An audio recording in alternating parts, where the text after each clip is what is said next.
All right, we've got a great show lined up for you today, folks. We're going to talk about all things Star Trek from each and every generation. We're going to find out how we got into the franchise, what we like about it, what we dislike about it, what we might change, what we wouldn't, and what we think about Gene Roddenberry's vision of the future.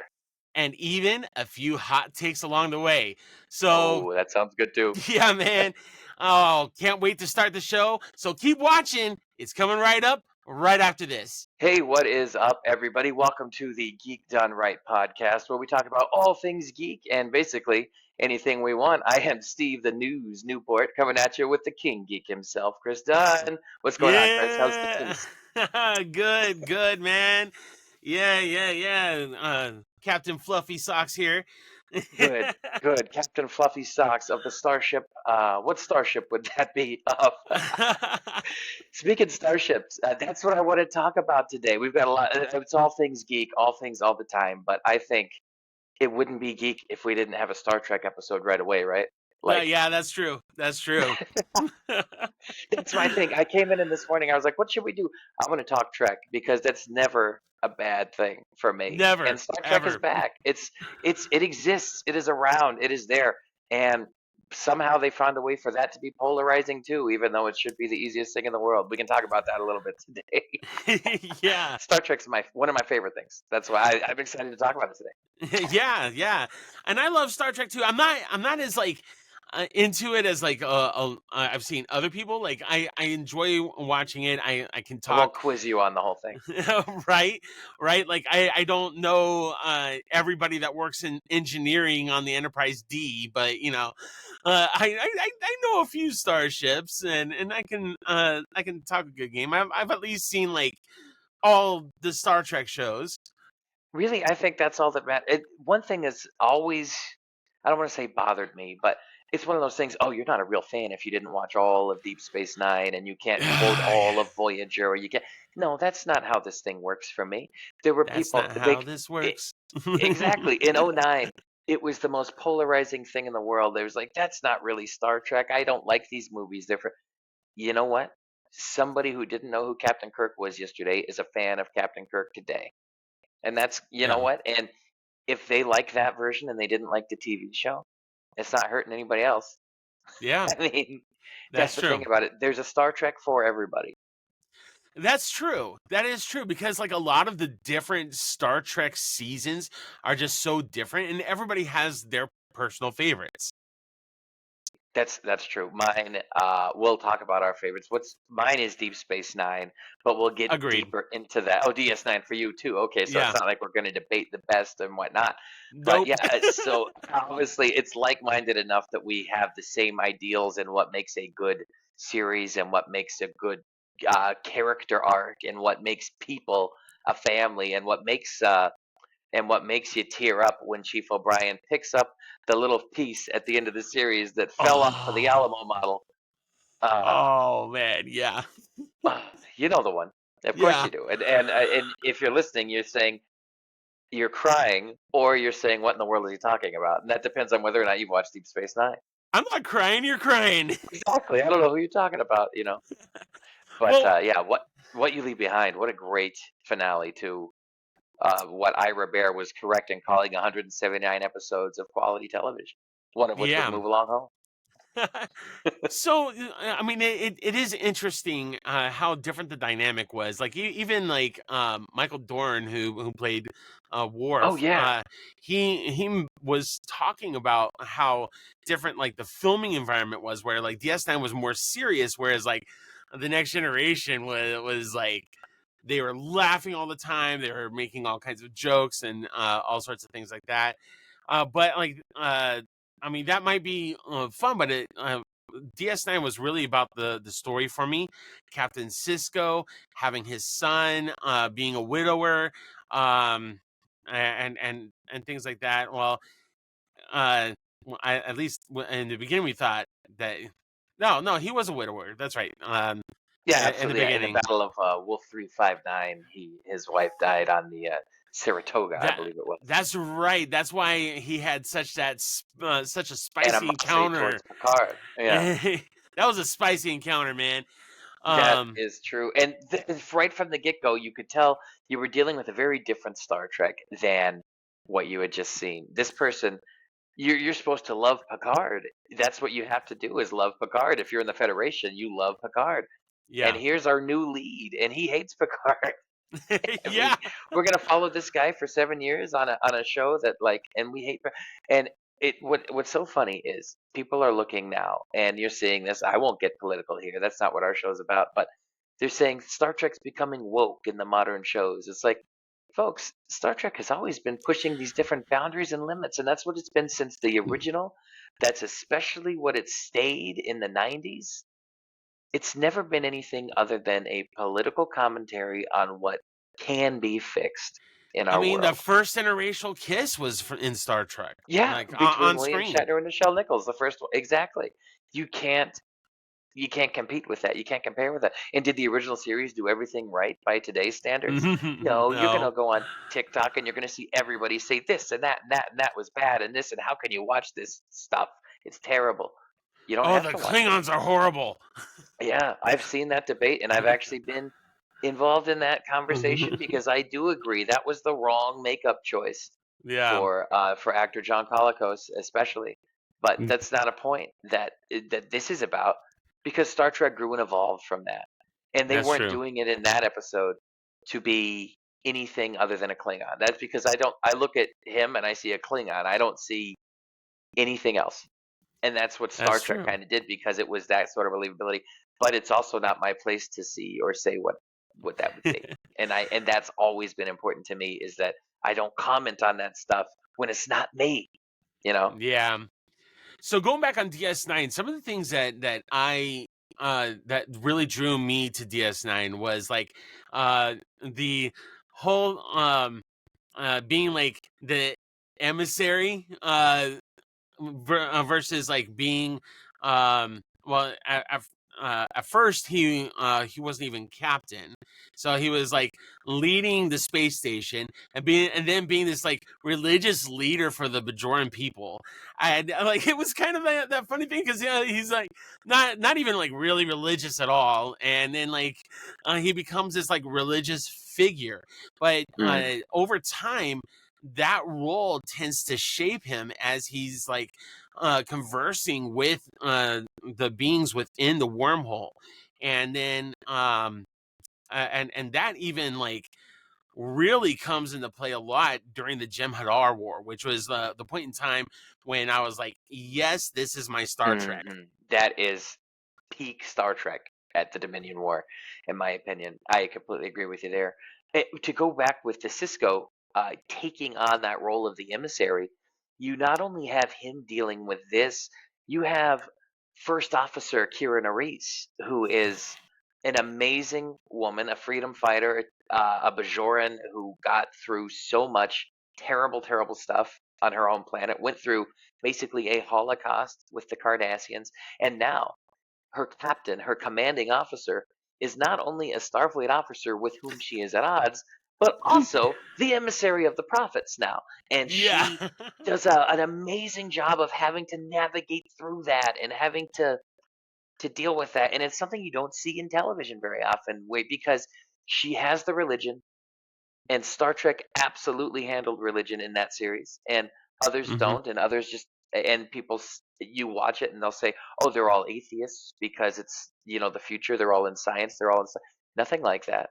Captain Pike touches on it in one episode of Discovery. Nothing. It's all that's insinuated perhaps by some of the audience, but it's Yeah. not there.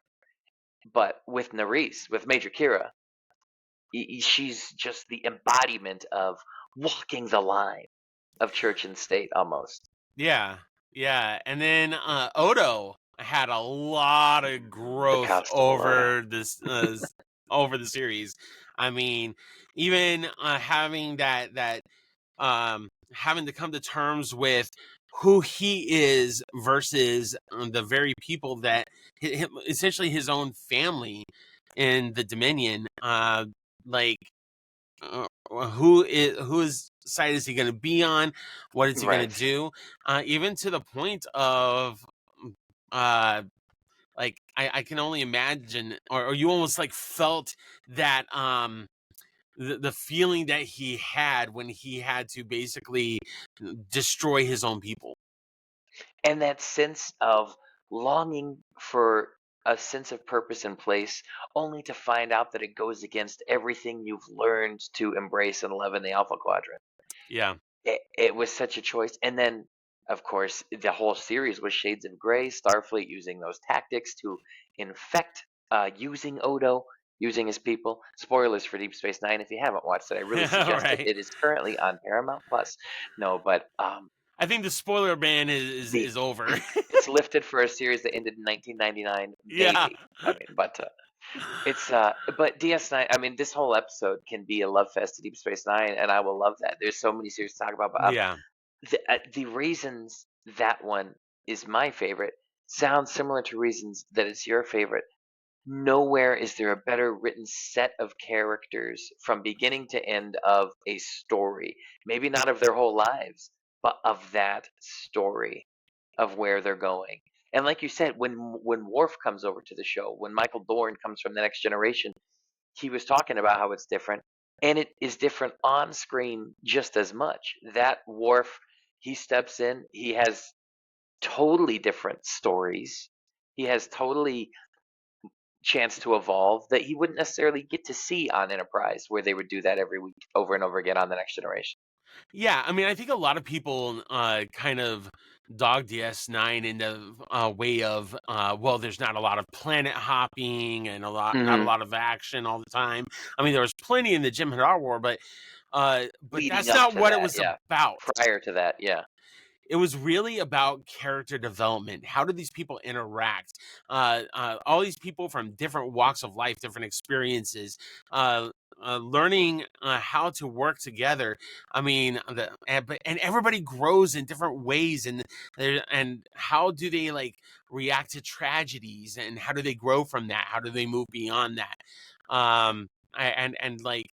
It really kind of takes them out of their comfort zones and brings them into light. And some of the Next Generation characters, like Worf, like Chief O'Brien, like we really get to see some sides of them that we wouldn't have gotten to see if DS9 hadn't been around.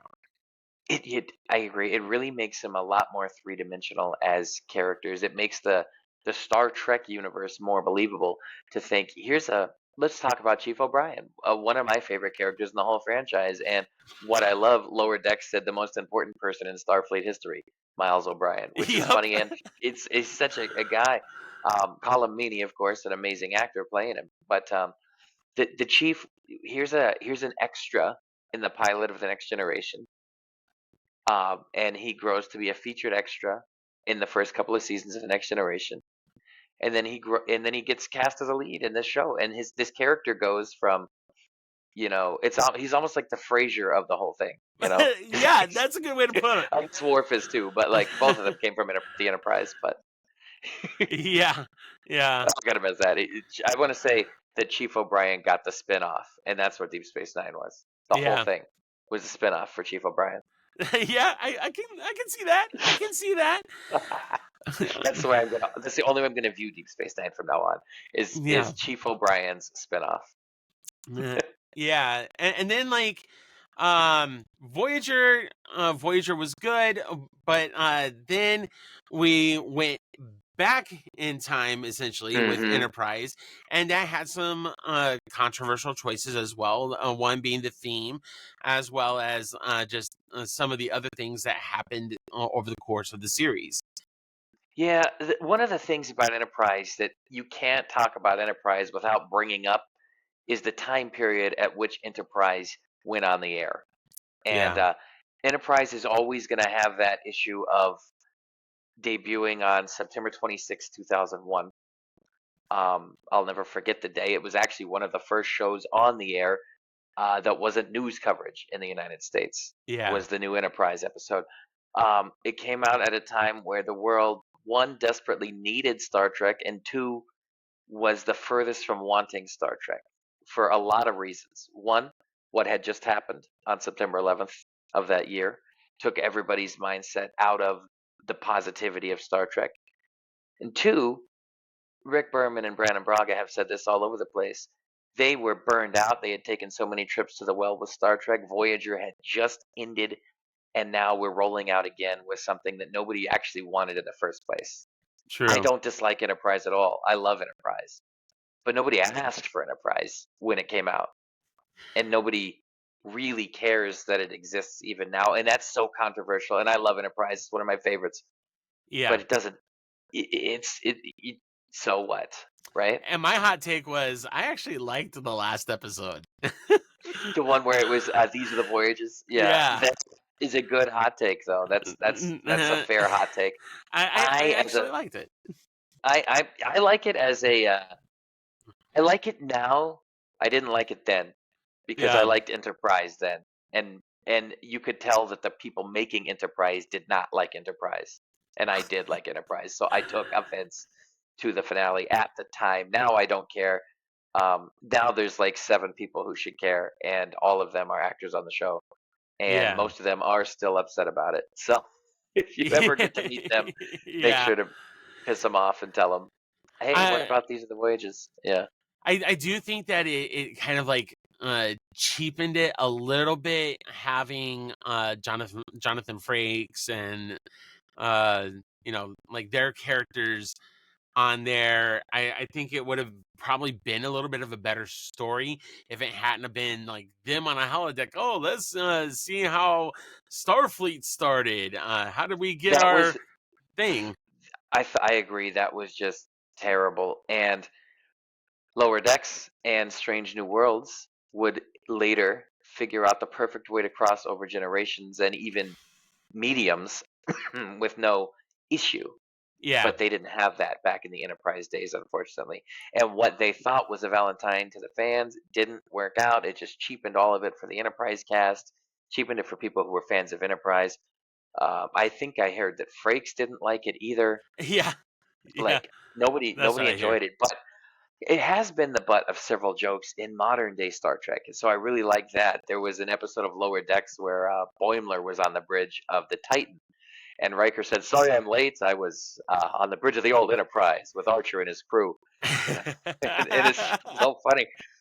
Like he talks like he does that all the time now, and Yeah. like so I enjoyed that.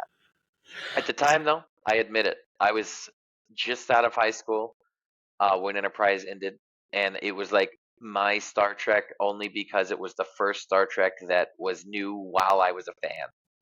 Because I became Yeah. a fan of Star Trek about the time Deep Space Nine ended, And and and and I think that it's good so I that was full in for Enterprise because that's what I had. yeah. So like I think that it's good that there was a little bit of a break between full on seasons up and like I mean we had like some movies I believe what were there Star Trek movies Well, we after. had during Enterprise, Nemesis came out during That's Enterprise. what I thought. And Nemesis came out in 2002, and Enterprise was on from, and listeners, I may be wrong, I apologize. Enterprise was on from 2001 to 2005, Yeah. and or possibly 2004, but I think it was 2005. But Nemesis came out, during like season 2 of Enterprise, and that was the Yeah. end of that story until Picard, and then that was the end of that timeline until Picard, Yeah. and And then they bring us Discovery, which is wow. okay, now we're doing that one. Okay, because we have to talk about Discovery.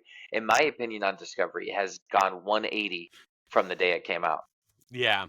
and I absolutely love the show in what it was in the first couple of seasons. Now, looking back at it, Yeah. but I remember there was everybody's like, "This isn't where Star Trek should be going. This isn't what it I don't know. What do you think of when it first came out? What was your discovery So versus now? for me it was just like abrupt, right? Like it was so different and I felt like they were trying a little too hard to be edgy with like the not suitable for work stuff and then Right. like the F Just for the sake of bombs doing and it, though. There was no Yeah. Nothing was added by putting that into Star Trek at all. And I felt like they changed the Klingons maybe a little bit too much. Hmm. Like I get what they were trying to do, but once again they were like, this ain't your mom and pop's Star Trek, Yes. they wanted to do that, but then like I felt like season 2 was when they started to hit their stride. I loved what they were doing with like Spock and honestly, like his mental health issues. I actually was talking Yeah. with Ethan Peck about that in terms of like um what sort of like motivations that he had on that take, and how he felt about like having that like standard departure away from the way Spock was known up to that time, and he felt like it was like really refreshing, and really loved being able to go into the psyche of Spock and what would have driven him to that. Yeah. Just really quickly too, Ethan Peck has stepped into that role in a way that I never would have thought when they started Discovery, that we would be looking at someone and saying, "Oh, that person is as much Spock as Leonard Nimoy to me." I never Yes. would have thought that. I just never would have thought we would be stepping in. And no offense, of course, to Zachary Quinto. I just didn't think that the Spock character could be cared about that much again. And I Yeah. still mean no disrespect to Quinto. It's just No. the depth isn't there that he gets to play with the mental health issues, with the growth, and then into Star Trek Strange New Worlds, the growth with T'Pring, and the growth with Nurse Chapel, Yeah. and the growth it just so many funny things. And even the very short treks, which are not canon and are not anything, but if you haven't seen them, are on YouTube, and they are very, very, very hit or miss. But Ethan plays Spock in those, and he's perfect. So Yeah. I mean, and the thing that I love is that he didn't completely copy Leonard Nimoy's take on Spock. He took the essence of what was Spock, and then just uh, added to it to where he basically made the character his own, but made us fall in love with his take. And exactly, and we love it just as much as the other take for similar and different reasons. He's Yeah, alien, but he's playing it in the perfect way for us to empathize with him as both Vulcan and human, even though we don't know how to empathize with a Vulcan really. yeah, When you look at it, it works. It just works because he's doing it so well. Hmm. yeah. Um, and like I think it took a little bit of a few seasons before we got Strange New Worlds. They had to kind of like work things out from Discovery seasons 1 and 2, and then Picard even seasons 1 and 2 until we got Strange New Worlds. Um, and Yeah, I do yeah, think that modern Star Trek, New Trek as they call it, it started a little rough. I think it needed to find its legs, and I think that we are living now in a very good time for Star Trek again. yeah, But as it found those legs, I'm not sure. Picard, obviously, the third season is amazing, and the yes, first two seasons are both fun, um, little experiments almost of shows and yeah, things. But and I get that like season one was kind of Patrick's passion project, and season two was kind of somebody who worked on Star Trek who wanted to work on time traveling NCIS. I don't know what that was, but yeah. it was a weird show. Season two was weird. I got to go back and watch season two of Picard again because all I actually remember from it is Q dressed in an FBI vest, and I love Q. I he's so great, isn't he? But that's all I remember is Yeah, that and Will Wheaton's cameo. yeah, yeah, And then somehow the third season came along, and Terry Matalas gave us 10 of the best episodes of Star Trek. Um, Probably the 10 best episodes of Star Trek of the 21st century, I would yeah. say. I think. I mean, I don't want to knock Enterprise that much. There are probably some good episodes of Enterprise that are as good, yeah. but But I mean, season 3 of Picard, that's when it finally felt right. Hmm. Like, Hmm. It was a homecoming that everybody had wanted from the yeah, beginning. If Picard was only one season, if Picard is only remembered as 10 episodes, it's going to be those 10. The others are there. It's a supplementary piece of material, but really, this is what you're looking at here. yeah, and I really This is getting the hope. band back together. Well, we're supposed to be getting almost a spin-off on spoiler alert, guys, Picard's son. Yeah, Star Trek Legacy is the hoped perceived show on that, and I'm pretty sure that everybody who knows anything about Star Trek is already looking at the same rumors we are, and they're thinking, "Man, that's going to be neat. That's going to be cool." But if Ed Speleers can reprise his role in as Jack Crusher on the new Enterprise especially under Jerry Ryan, that would Yeah, be fantastic. I mean, everybody's vying for that, and everybody wants to see that happen. But even if it doesn't take place on that Enterprise, we've set the stage now for a modern era. Well, actually, the 24th century is not modern era, but like the early, a post Next Generation Star Trek again. yeah, And exactly, I adore Strange New Worlds, but like, why are we still making something that has to lead into Star Trek in a few years? Like, we exactly. still have to tie up to get to Kirk. We still have to lead to this. We still have to lead to this. And Yeah, Strange New Worlds is again my favorite show on television right now. But exactly. let's do one that doesn't have stakes that are tied to this. Like right now, there's a Gorn related war going on. Have you caught up with Strange New Worlds? Yes, yeah, Awesome. So there's like it ended right before the writer's strike, which they're back in the room now, so that's good. It's going to take a while, but we're going to see it again at least. Fingers crossed. yeah, But they went into this war with the Gorn, and there are a handful of characters who we don't know the fate of, but the Enterprise itself, Captain Pike, most of the crew, we know where they're going to be in 3 years in this timeline. true. So, okay, I'm worried about Melissa's character. I'm worried about, you know, Yeah, that's true. you know, but that's there's that. Well, she's with Mbenga, so she might not die because he's not going to die.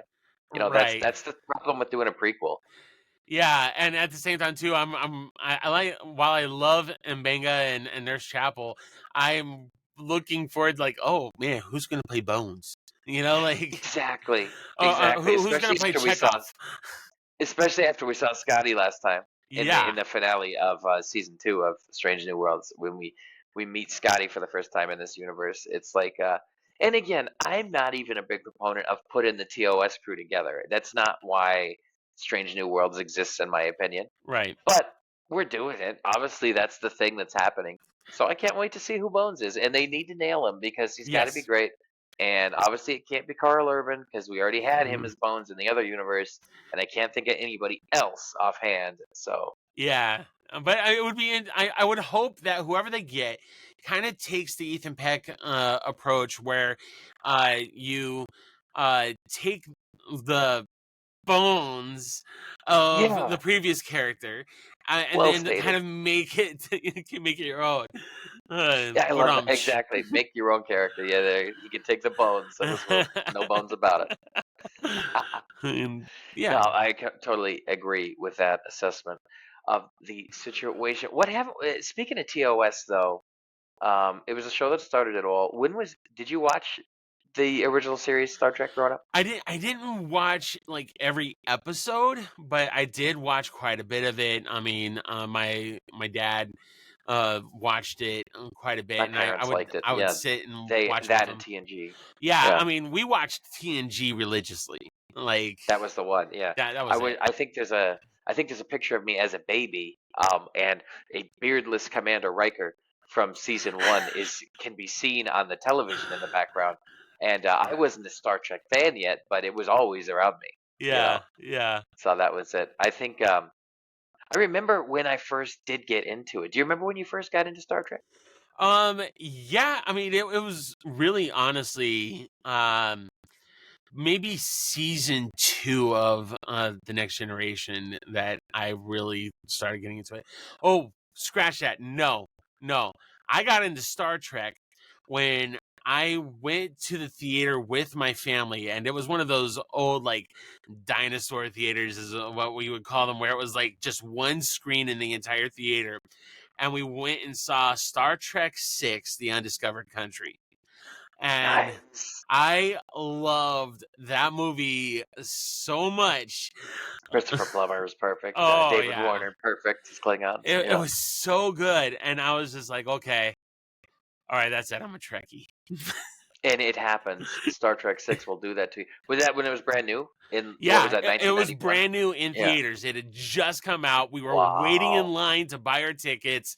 Like, oh man, it was just awesome. I mean, yeah, I'd seen all the previous Star Trek movies, and I watched them. I enjoyed like being around the family and everything like that, and we talked that, and of course, the Next Generation. But then like, I've thought you know, Star Trek 4 was pretty funny. Star Trek 5 didn't really capture me, but then like Star Trek 6, that was like, It hit. Yeah. I'm here with my family. We're enjoying, but seeing it on the big screen like it is, and like uh, it was just so well done. That's the way. Yeah. I remember for me, Star Trek, it was always on, again, like I said, in the background, but I never watched it or paid attention to it. And I do remember the day that I became a Star Trek fan very specifically. And we were in a warehouse video, and it was 1999. Oh yeah, I And remember that. I was 12 years old at the time, and the show was on. All the shows were on, but we were in warehouse video. My dad said I could pick out a video of any video up to purchase because they were not all that expensive at this particular warehouse video because it was a warehouse video. They're out of business, like every other video store Right? in the world at this point. But so I was looking around and I found a VHS because that's what we had then, and it was Star Trek Insurrection.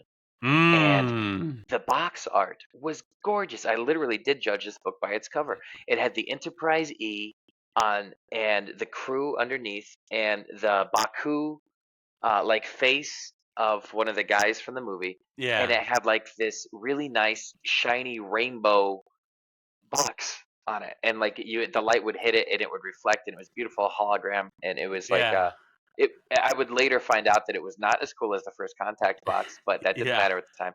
I said, "Hey, this looks great," and my dad was like, "Star Trek? You want a Star Trek movie?" And I was like, "Yeah, it actually does look pretty cool. I mean, the new Enterprise looks great. The costume, yeah, I was into it for this costumes basically, and that they looked great. I love the gray shoulders and the that and was my favorite style of that with the uniform. yeah with the gray up here and the yeah that's mine too.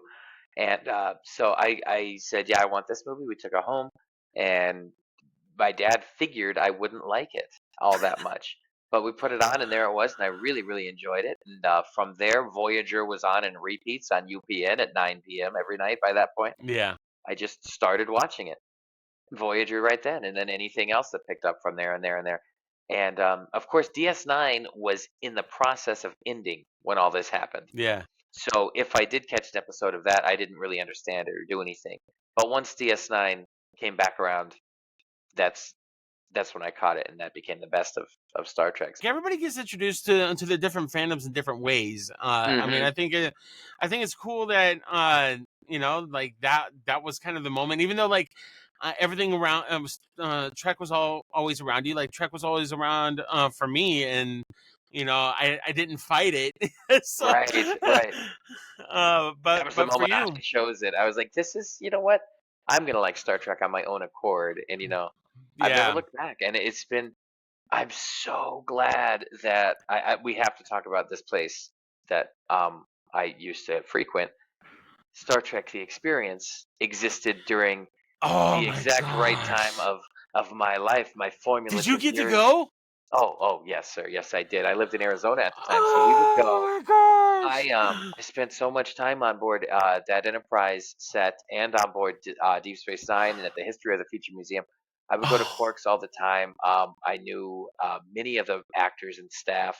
I was when I Mm, turned 18. I actually auditioned for and I auditioned for them. Didn't get it right away, but I actually did get an opportunity to work for Star Trek: The Experience, but didn't take it because it was What? right at it was at, this there's more to it than that. I know. Yeah. I got that call and they said this was in 2008 and they said, Steve, this was June of 2008. They said, we would like to extend you an offer to work. However, we will be closing on September 8th of this year. I think it was September 8th. It might have been the Yeah, 6th. that's We'll be right. closing in September of this year. And I said, I can't. I didn't tell them any backstory. They didn't really care one way or the other. They wanted me to take it or not, and I said no.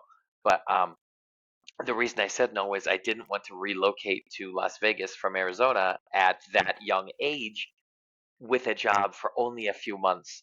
Yeah, Because that makes June, sense. July, August, and then closing in September would have been awesome. But let's say I get trained on the Borg invasion and then do it for 2 months and then we're done, right? I never get to do Klingon Encounter, which is the reason I wanted to do it because you're on the Enterprise D. Of Hmm. course, I would have done it for Voyager too. Come on, it's Voyager. It's Star Yeah, Trek. yeah, Yeah, yeah. but that's a little bit of secret fun backstory about me. That's not secret or fun, but it is backstory. I was this close to being on the Enterprise D in that um, Ah, because that's what I was wanting. But I toured it many times. I was on that thing growing up from that inception of the ride, basically. To I was so jealous of my friends that got married on the always bridge of the wanted that Enterprise. too. The Enterprise D specifically. Yeah, I mean, there's so many cool TOS sets and the Ticonderoga set, and I really and there's one in Georgia that like I love TOS. I love We that might have to Enterprise, tour that but place. it's not far from either. Well, it isn't. No, they do Mm-mm. those open house weekends. I think it would be fun. One, we could do a podcast together from some hotel near that. Yeah, But two, even better than that, we'll be on the Enterprise. Come on, that's the best right? part. We'll be on Enterprise. And rumor has it that William Shatner sometimes goes in there and does tours. I've seen him do it. I'm not in person, but I've seen internet clips of him doing it. It's like that's so. How neat would that be? I mean, That would be amazing. on the Enterprise itself, like that would be different because you see William Shatner in places if you're lucky to, Yeah, but you're not on the Enterprise at the same time that you're seeing William Shatner, and I exactly. think that's quite a difference. At least I imagine it to be one. Yeah, like I now I've seen I've gone to one of William Shatner's panels at Dragon Con, and that was Yeah, quite entertaining.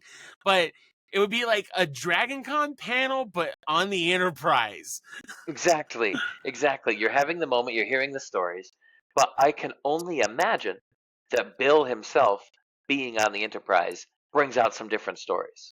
Yeah, Like he would look over at maybe Leonard's seat and have a memory. I don't know, or George's seat, or the cameraman, or sick. I don't know because I'm not there. But I would love to see that in person and just hear him riff about that stuff. You know, yeah, the yeah. I of course I've always loved William Shatner. I'm so lucky to have met him a couple of times, but Yeah. you could never have too much Shatner. You know. Yeah, I mean, so you want a hot take? A William Shatner hot take? I liked him better in Boston Legal. Really, you know what I was gonna say? This might be an equal hot take. I love him in T.J. Hooker. It is so Oh much better than yeah. Star Trek, and as, Yeah. as a performance out of William Shatner, it is Yeah. so much better than Star Trek. I don't want to say that the police procedural from 1982 is better than Star Trek. That's not what I'm trying to say. No, no. But But his performance, Shatner is peak and Boston Legal too, but he's at a different stage in his life and his age. right. But both of those shows prove that Star because everybody's always, oh, Captain Kirk is like this, but he doesn't. That was never anything. That was the impression that people would do is somewhere up here. But his acting came out well after Star Trek. That Yeah. was like a paycheck for him. His passion projects would show later, Oh, and absolutely. yeah, and I don't knock that now, but it was at the time as it was a job for him. And So even after that, when he started filming the movies, like even like the later movies, you really started to see his passion kind of coming through in the mhm. character of Kirk, and I feel like you really did also see that in Generations. Yes, Yeah, I thought that, and that this is kind of a hot take. Generations is one of my favorite Star Trek movies. It really, truly is, and most I can see why most people don't think so. I understand why, um, and I know that people thought that the way that Kirk was killed off in the end of that movie was cheap. But for me, it's a Star Trek movie, so I figured that they would bring him back somehow in a cheapened way down the line, and they haven't Yeah. done it yet, so it's going to be even cheaper when they finally do. Yeah, that's true. But that's it, and then that's not. I mean, it's a weird thing to segue into, but now Captain Kirk in the future, Paul Wesley. What do you think of Paul Wesley's take on Captain Kirk in Star Trek: Strange New Worlds? I've It's seen different. it's different. It's definitely not Shatner. It's not Pine. It's not trying to be. But I mean, like I still feel like he kind of captures a little bit of the spirit of Kirk, where like he's kind of like fly by the seat of your pants, like not really being like strict on the rules. Leads with passion. Yeah, leads Yeah, with passion, just kind of that like lighter personality, in a sense, where Pike has that kind of weight to him. yeah, Kirk just is lighter, but at the same time too, like you see those sparks of wisdom. yeah. That makes good sense. It's the compassion he shows to the people on his crew and around him that he works with that are being inspired and led by him. It kind of leads me to another hot take I do have on Strange New Worlds, though, and most people aren't going to like what I have to say about this one. I don't feel like Captain Pike has a lot of control over that Enterprise most of the No, he time. doesn't. And I'm not saying that he needs more control. It's just that No. almost every episode he's like, "Well, what would you do, Erica? What how would you fly us out of this?" It's like Yeah. there's Or believing in your crew and there's inspiring don't them do to do it that. right. Don't do Yeah, that. I'm gonna do it anyways. I'm gonna do it though. Yeah, I'm gonna do it. Because I'm Girl, don't me. do it. I ain't gonna do it. I'm just thinking about it. I did it. Yeah. But Right? that's it. And I love Pike, and I love his hair, and I love Anson Mount. But Yeah. that is my one thing, especially this season of Star, is that he just didn't seem to have very like there wasn't a lot of weight to anything either.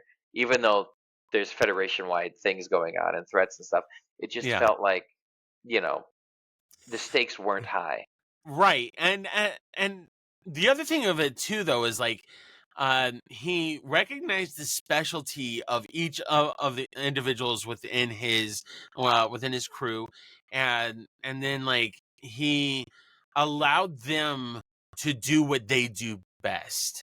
I I mean, think yeah, I agree with that completely, and I think that started though on Discovery. I think he did that with the Discovery crew as well as true. the Enterprise crew, True. if not better. Just because there were a lot of those characters on Discovery who you didn't even know their names until Pike started interacting with them on purpose that way Yeah, because that's season one true. didn't go. And it was I do get that in season one of Discovery everything was different. The Klingons were different, the makeup was different. And Star Trek was owned by two different entities at the time. And Yeah. that's why you couldn't have it looking like Star Trek. Nothing Yeah. really could look the way it was supposed to for that particular series at first, and then it could, and now it can, and now the Klingons look like one of a handful of varieties. That's what Yeah. I think they need to do, though. They definitely need to have some Discovery Klingons back on, mixed in with the human-looking ones, preferably inappropriately colored skin, and like we need to see a group of Klingons together from all the different kinds of Klingons and just make it be like, yeah, this is a normal thing for us. We're all Klingons, Yeah. because we haven't seen that yet. They should put them in a wrestling match. Yes. No, that would be great. Like a Katsi match, if you will, to go Yeah, deep yeah, into a Voyager episode of wrestling that featured Dwayne Johnson. yeah, yeah. Ah, Bring him back, Voyager. even. Jeez. Get the Rock back. He's not doing much, I'm sure. Bring Dwayne back If just you for an episode of Voyager to smell. fight Seven of Nine. Oh my God, he fought Seven of Nine. That was fun. Yeah, yeah. Oh man, it'd be interesting to bring his character back, and fight like Picard 709. Oh, that would be neat So it would because be I think it she would be would. cool. I think the new Seven of Nine is pretty. It's hang on. Let me see if I got this. I do. Here's a Nice. Seven of Nine. I have three Star Trek things on this desk. Seven So of Nine is one of them. it's Yeah. it's interesting. Like when they brought her back for Picard, I think she said that she pretty much had like a panic attack or almost had one playing this version of Seven of Nine because it wasn't the same Seven of Nine that she played, and it wasn't what she knew was intrinsic to her character. I think that's an interesting thing that as an actor or actress that might give you some insecurities, right? I think that would be a Yeah, tough thing to step into when you have this expectation as to what to play. But also, 20 years has gone by, yeah, and a lot of what shaped her was Janeway. yep. So to get to see her, and I do say get to see her without the safety net of Janeway, she Mm-hmm. had to grow into something else and do another thing. And then to get to have her interact with Tuvok on the show was fantastic, and to get to see that she has her own command in Starfleet is really cool. Yes. Yeah, and that's kind of what I want to see is like her commanding the Enterprise uh uh with of course Jack Crusher. Yeah, Uh with Ed Speleers on board and did he Geordie's change his daughter. last name to Picard? I wouldn't, but he Yeah, might have. I don't know. I mean, I can't if remember. it was me, I wouldn't change my last name to Picard unless I was getting the special treatment that he is getting throughout Right. Starfleet. So, but I That would could be a see him lot of doing it. pressure. That would be an Yeah, awful lot of I wouldn't. pressure. I don't think I would want the pressure of having Picard or the target of having Picard. But Oh at the same yeah, time, yeah, yeah, but the thing is, like Q has an interest in him. yeah. So so it doesn't matter. You're messed up either way. If Q knows you exist and is going to be following up with you just because of who you are, it doesn't matter what your name is at that point, That's true. and it doesn't matter who's coming after you in the universe because Q knows who you are. I mean, come Yeah, on, yeah. he could be anywhere at any time, and it's Q. Right, right. Which I Uh, think is yeah. interesting and weird, and but they can't put that little teaser at the end of Picard and just leave it there. Right? Impossible. Not like that. Not for. I get No. you could do that if you were just putting out a little tease to say, the adventure continues. This Star Trek never ends. You know. Yeah, but man, Star Trek Legacy has to happen. I It's really want it to gotta. happen. We need Uh, to get that on the air. And I don't even want to say, hey, sign petitions, look at this, because everybody knows that stuff's out there. Everybody can find it. But yeah. do look for it if you want to see it and watch the other shows on Paramount Plus. Another one though, Star Trek Prodigy just got picked up by Netflix at the time of this. So that's good to Really? see too. Yeah, that has people were worried about it being canceled for a while, and that was a big deal up until just this week because Netflix has That'll be decided that they're going to interesting. bring season one to the platform, and season two will be premiering next year. So that's cool. Season That's one's great. going to come before the end of this year to Netflix. They said Okay. of Star Trek Prodigy. So that's neat, and it's a fun continuation of the Voyager story a little bit. And season two is going to have Chakotay in it, and Yeah, yeah, yeah. that's Oh, coming next year. it's That's all I'll say interesting. on the matter is that it's coming next year. Yeah. I mean, that's like the second Nickelodeon show that Netflix picked up. But It's kind of funny, isn't it? Yeah, yeah, it'll be interesting to see the differences in the way that they take the show on Netflix versus Nickelodeon, because there are some like limitations that Nickelodeon kind of puts on their shows, and yeah. I like what they've done with Prodigy. I mean, in a way, like it almost feels like DS9 ish in that you really get a lot of like the growth of characters and the I decisions love made and that. stuff. Yeah, I'm looking forward to watching it when it is back on there because I had not seen it yet when they took it off of Paramount Plus. I hadn't watched Prodigy yet, aside from one episode on the Oh holodeck, man. Oh which I really enjoyed. I yeah. really enjoyed that one episode that was on the holodeck. You know the one I'm talking about. Odo was there, Uhura was there, Spock was Yeah. there. Yeah, Yeah, it was and great. yeah, I think Sulu was there too. I don't Yeah. remember, but I mean, honestly, man, it's season one was really good, especially like the last half of season one, because they had released it almost in halves. Oh Um, yeah, yeah. What is and it? 10 episodes? 20 episodes? Season one? I think it was a 20 episode season because Nickelodeon tends to like 20 episode seasons. Um, but yeah, the it was it was just really really well done. Maybe it was 10 episodes. Maybe I'm wrong. I can't It might have remember. been. Uh, It's notoriously short, I'm sure.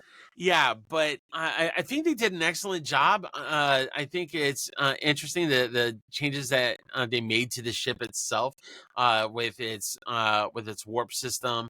I like uh, also like the look of it, like that open window kind of concept of the ship. It was like really cool, and also the changes and differences in the beings, the mystery behind the main character, the main first character that you see. Um, I mean, season two will definitely be interesting, but yeah, when it comes on Netflix, I'd love to hear your thoughts on the show. I'm looking forward to it. Yeah, I'm looking forward to just getting a chance to catch it. I meant to when they took it off, and I was like, well, it'll end up somewhere, and that was always a thing. And I'm pretty sure with all these people being like, oh, Netflix saved the show. I'm like, yes, maybe it did save the show, but I don't think this was ever really a thing. I just think Paramount was always going to sell it to Netflix, and everybody just didn't know that because companies don't tell everybody everything that they're doing. Right? And so the world's like, they just got rid of not Discovery. That's they just got rid of Prodigy, and they didn't do anything with it. But I'm sure that was never their intention to just scrap it. It's not WB. Right, right, right, right. It's not Warner Brothers. It's not the CW where like Oh man. you're pretty much firing most of the cast. Yeah. Oh man. Yeah. You're not gonna. It's not like you're gonna make a movie and then destroy that movie just as a tax write-off. Right? Who would Oh do man. that? No one would do that. That's another episode of Geek Done I right know. there. Like, Yeah, exactly. That's we're woo! not talking about Star You Trek got me anymore. started. Ah, Oh. that's how it's gonna have to go.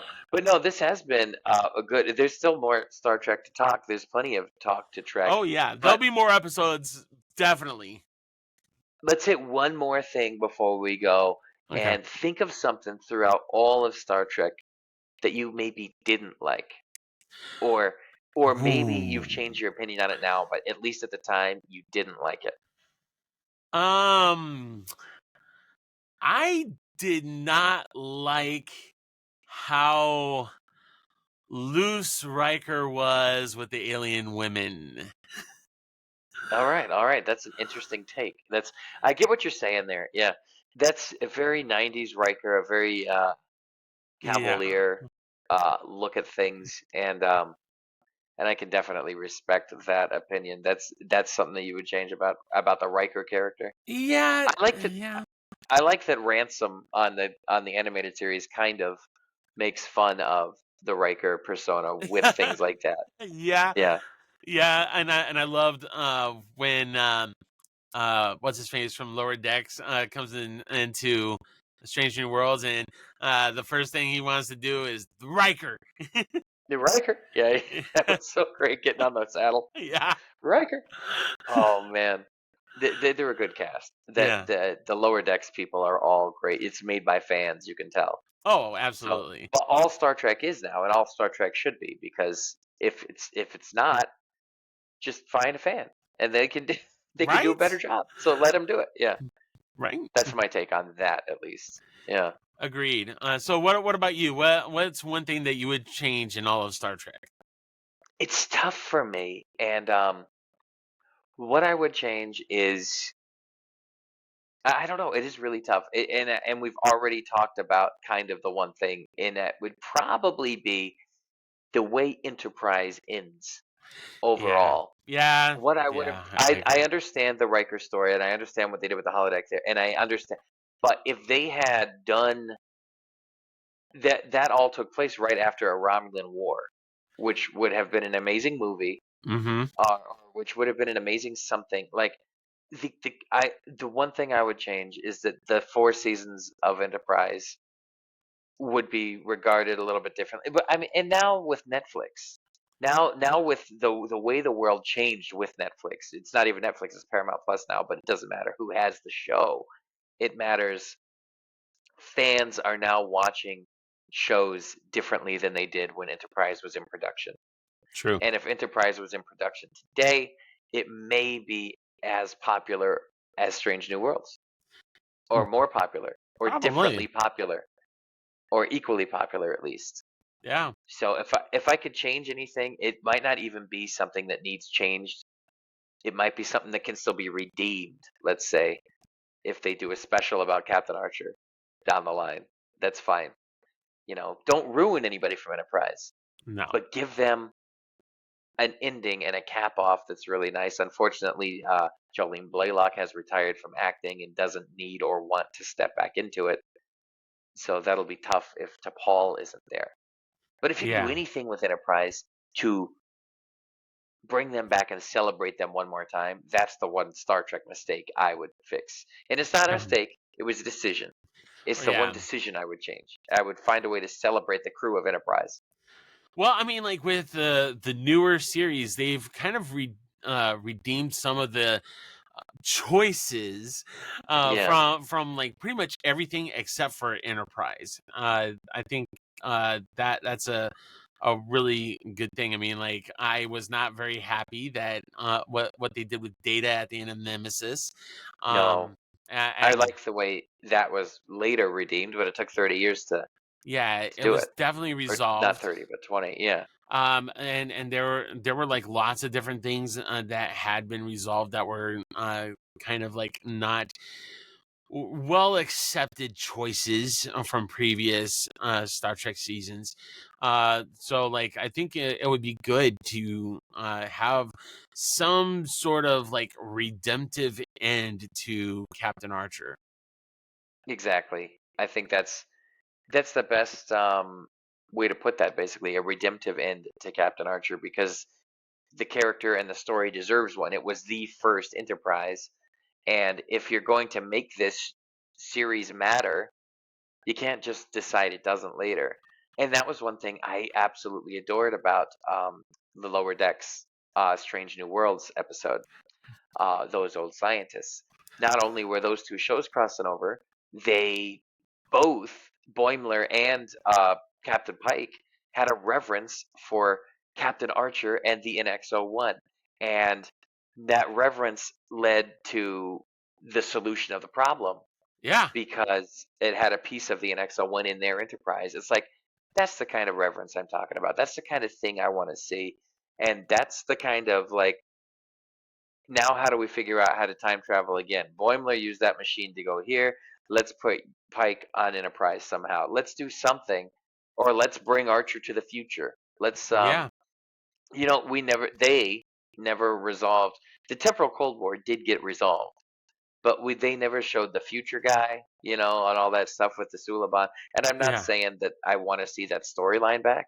Right. I'm just saying that that guy could move Archer anywhere in time, That's true. including to the bridge of the NCC 1701 at some point for some reason. And he can, and then Pike could be like, "Who in the world are you?" And Right. then Archer could say, "Oh boy," and and they could, and that would be the best episode of Star Trek I could write. Uh, but Oh man, referencing Quantum Leap would just be the I think you, best. I think you would have Archer just stands there, and Pike's like, "Who the hell?" Because he would. He'd be like, "Who are you?" Yeah. And oh boy, Oh boy. and then roll the Quantum Leap credits instead of the Enterprise ones. But Yeah. Yeah, that would be so but perfect. oh, it wouldn't be "Who are you" though, would it? Because Pike would know exactly who Captain Archer was. He would Yeah. absolutely Like, recognize Captain what are Archer. you doing here? What do you do? Yeah, it wouldn't be "Who are you?" It'd be like, "What the I are you doing I, here?" I Is think it probably would what he be would say. like uh Archer would be like, "Who are you?" That's the joke. Archer says, "Who are you?" and Pike says, "Oh boy," Yeah. because it will still be a reference. Yeah. But that's how that gets written. That's how Yeah. they would write that, I'm sure. Because Yeah. Pike would Yeah. look at it and say, Oh boy, the way that Anson would deliver it, and I can see it, and I can hear it. And Anson would deliver that perfectly. Me, Anson Mount on the phone. Stacy, I need Anson Mount. Right? That'd be great. There was nobody there. Oh yeah, yeah. Hey yo, Anson, if you're watching this, which I doubt it, Oh, he make is. this happen. Scott Bakula too. I mean, Yeah. I'm sure you're listening. Oh Yeah, yeah. Scott Bakula, and he's a regular subscriber of this. he's an avid subscriber Oh to our yeah, show. absolutely. A regular guest. Right. But honestly, like Give it that would just time. be so Yeah. perfect. I mean, move heaven and earth just to make that like 2-second scene happen. It would work for me, and whatever else happened in the episode, it Yeah. doesn't even matter. But Yeah. I think that's how it would work too. And then Archer's the fish out of water, and he's been brought to what to him is a future, which that's the one thing I didn't like about the Strange New Worlds. I didn't dislike it. It's just you knew they had to play it. Oh, future tech, what's he got? We got to hide it. Blah blah blah. Yeah. It'd be better if the person came from the past to the future, I suppose. But then what happens? Archer's pulled out of time. That'll mess that up in a yesterday's Enterprise scenario. See, we've got to write something good, otherwise, you never Yeah. know. Well, I mean, honestly, like he forgets it all because of Swiss cheese maybe memory. time sickness or something, or Spock just mind melds him and makes him forget. That would work. It all works for me. I mean, Yeah. little Spock here Yeah. in his captain's chair. I'm Yeah, so jealous of that pop, dude. this guy's cool. This That guy's is all one right. awesome pop. Spock. Yeah, he's on the desk here. I like him a lot. And it's Leonard, but like to me it's Ethan Peck. It's like Yeah. it's meant to be Leonard. It's Spock is who it is. At any stage of his life. So they It's did a totally really Spock. good job with this one, in my opinion. But that's our Spock, and really that could even be our show almost. I don't know what time has it been. We've got a lot of Yeah. material. We've done a Yeah. lot, though. We've talked about a lot of Star Trek, and there's plenty more. Yeah. There's a lot more where The that came human from. adventure is just beginning. Yeah. Right? It's so fun talking Trek, man. It's Exactly. so We could great. talk to movies, we could talk to shows, we could talk, and we will, and we shall. But hopefully, those of you listening love Trek at least half as much as we do. Yeah. Otherwise, you probably stopped listening by now. But what are your favorites? Let us know. I want to know what you like about Star Trek. But more than that, I kind of want to know what you change about it too, just as much. It's like, what do you think of the new stuff? But how can we continue to grow with the new stuff? I don't want to just see the next generation over and over and over and over again. And I know that a lot of the praise that the Orville would get, which is one of the greatest shows as well, that was recently made. A lot of the praise it would get is this is the Star Trek we wanted. This is this. Well, yeah, no, this is Star Trek: The Next Generation again. It's Right. really cool, Yeah. but we did that one. We did this one. We did that one. Maybe you didn't love this one, but it's like the Power Rangers, I didn't like Operation Overdrive. Okay, well, here's Jungle Fury Yep. and 22 different other ones. See which one you do like. Star Trek's like that. There's one for all of us. There's one for everybody. Infinite diversity in infinite combinations. And also, it is a symbol of what mankind can achieve when we put aside our differences, put aside our politics, and we all focus on the betterment of mankind. I don't think you could say it any better than that. That is absolutely the optimistic view of the future that we desperately should be striving for. Right. That's what I think, at least.